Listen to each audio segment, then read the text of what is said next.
wabarakatuh. Perkenalkan, nama saya Taufik Rohman dan izinkan saya untuk mempresentasikan eh, optimalisasi strategi manajemen sumber daya manusia internasional. Oke. Pertama, latar belakang masalah dinamika MSDM di era globalisasi. Perkembangan globalisasi menciptakan realitas baru bagi pengolahan sumber daya manusia SDM, di mana pengaruh internasional mempengaruhi dinamika internal organisasi secara signifikan. Manajemen SDM internasional, MSDM internasional, menjadi elemen kunci dalam mengelola tenaga kerja dari berbagai latar belakang, budaya, sistem hukum, kondisi ekonomi, hingga kebijakan pemerintah yang berbeda. Globalisasi bisnis menuntut perusahaan melakukan ekspansi ke luar negeri, menjadikan pengolahan SDM yang lebih kompleks. Perusahaan multinasional MNCS menghadapi tantangan besar dalam menyesuaikan kebijakan dan praktik HRM negara asal dengan kondisi lokal negara operasi. Keberagaman budaya, perbedaan struktur ekonomi, regulasi ketenaga kerjaan, serta dinamika sosial politik menjadi variabel eksternal yang mempengaruhi praktik MSDM global. Pengelolaan SDM global tidak hanya sebatas merekrut dan mengembangkan karyawan, melainkan juga memastikan harmonisasi antara visi kooperatif dan nilai-nilai lokal. Tantangan utama MSDM internasional. Yang pertama, sistem budaya dan sistem ketenaga kerjaan. Pendekatan mengambil keputusan di Asia Tenggara yang kolektivitif berbeda dan dengan pendekatan individualistik di barat menimbulkan kesenjangan komunikasi dan konflik nilai. Kedua, konvergensi kebijakan HRM.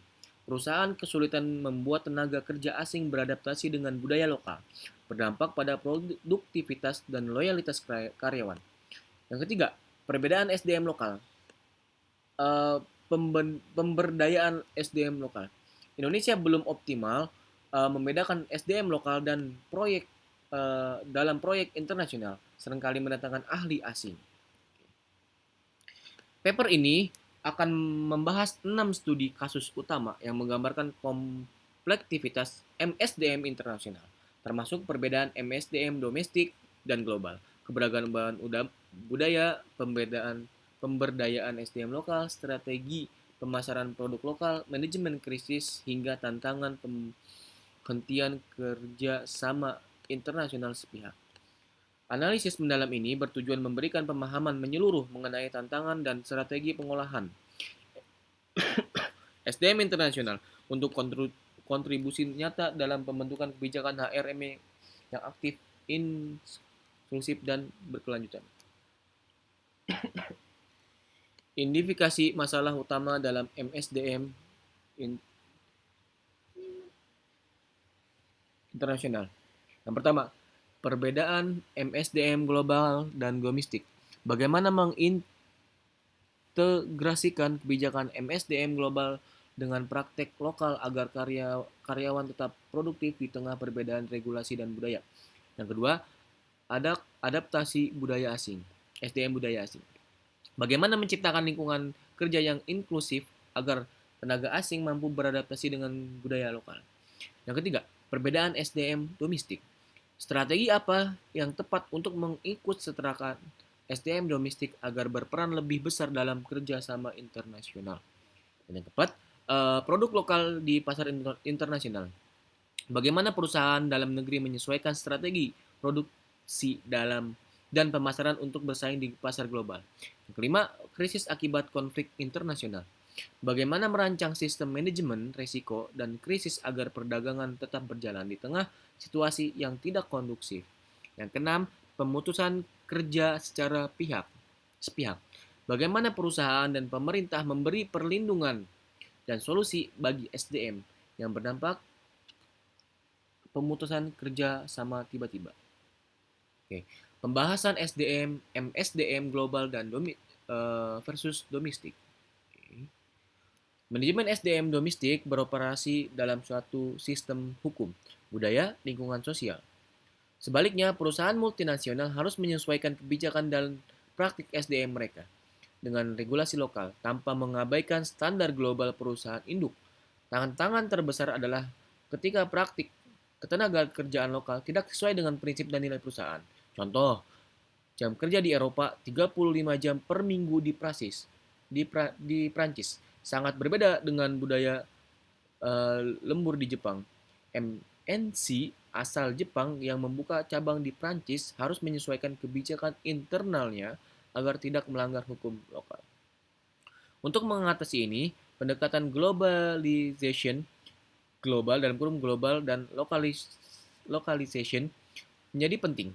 Perusahaan harus menetapkan kebijakan yang fleksibel, membentuk tim HR lokal yang memahami regulasi setempat, serta memberikan pelatihan budaya bagi manajer ekspatriat. Ini menjaga keseragaman nilai korporat sambil menghormati sistem lokal. Next, tantangan adaptasi budaya oleh SDM asing. Budaya kerja yang berbeda di tiap negara dapat menimbulkan hambatan bagi tenaga kerja asing. Misalkan, budaya kerja di Indonesia yang mengedepankan nilai-nilai kekeluargaan dan komunikasi tidak langsung memicu konflik atau kesalahpahaman dengan pekerja dari negara barat yang cenderung terbuka. Nah, tuh. Yang pertama, pelatihan lintas budaya. Penting dilakukan sebelum dan selama masa penugasan ekspatriat untuk membekali mereka dengan pemahaman budaya lokal. Kedua, mentoring karyawan lokal. Karyawan lokal dapat menjadi jembatan komunikasi dan membantu SDM asing memahami nilai-nilai budaya setempat. Ketiga, kebijakan diversity dan inclusion. Penerapan kebijakan ini menciptakan lingkungan kerja yang terbuka dan menghargai perbedaan, mendorong adaptasi yang lebih baik. Contoh, keberhasilan adaptasi budaya terlihat pada Unilever yang memiliki program Global Leadership, mewajibkan calon pemimpin menjalani penugasan di berbagai negara.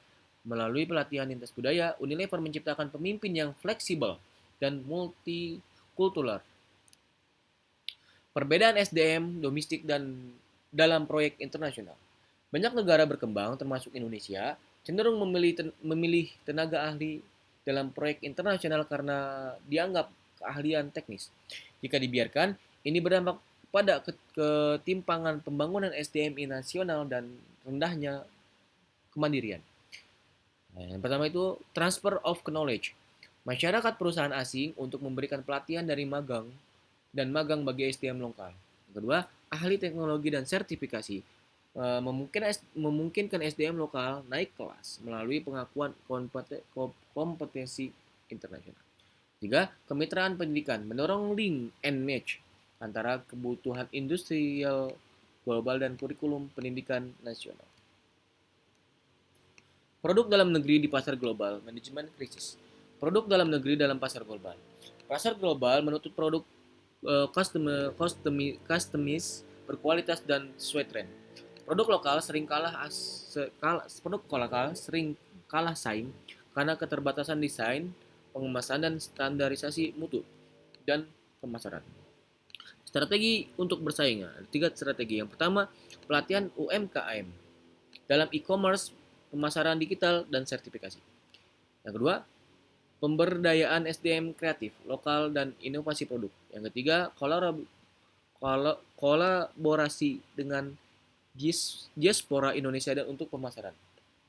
Contoh sukses brand fashion lokal, Erigo, berhasil tampil di New York Fashion Week setelah rebranding yang memperkuat manajemen SDM pemasaran internasional. Mengatasi hambatan konflik dalam perdagangan internasional. Konflik, kudeta atau perang, mengganggu rantai pasokan global. Contoh, konflik Rusia dan Ukraina mengganggu pasokan gandum. Strategi manajemen risiko global. Pertama, diversifikasi pasar dan sumber bahan baku. Yang kedua, membangun jaringan distribusi yang alternatif. Yang ketiga, asuransi perdagangan internasional. Perlindungan karyawan di negara konflik sama dengan protokol evakuasi, bantuan hukum, asuransi jiwa dan kesehatan. Kesimpulan dan rekomendasi. Jadi pengolahan SDM internasional menuntut adaptasi, sensitivitas budaya, dan strategi struktur. SDMI adalah fungsi strategis yang menentukan keberhasilan perusahaan di lingkungan global yang dinamis. Penguatan strategi yang adiktif. Menerapkan MSDM adiktif membentuk country HR unit dan pelatihan manajer SDM lintas negara.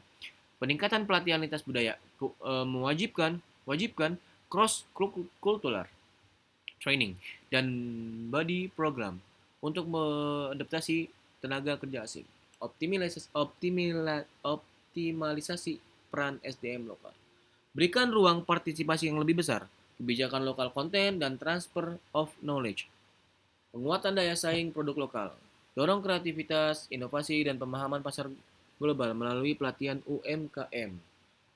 Manajemen resiko dan perlindungan karyawan. Memiliki contingency plan, asuransi, dan kerjasama pemerintah swasta untuk perlindungan di negara konflik. Antisipasi pemutusan kerjasama. Siapkan redeployment program, reskilling, dan diplomasi ekonomi untuk pekerja yang terdampak. Oke, sekian dari saya. Kurang lebihnya mohon maaf. Terima kasih. Assalamualaikum warahmatullahi wabarakatuh.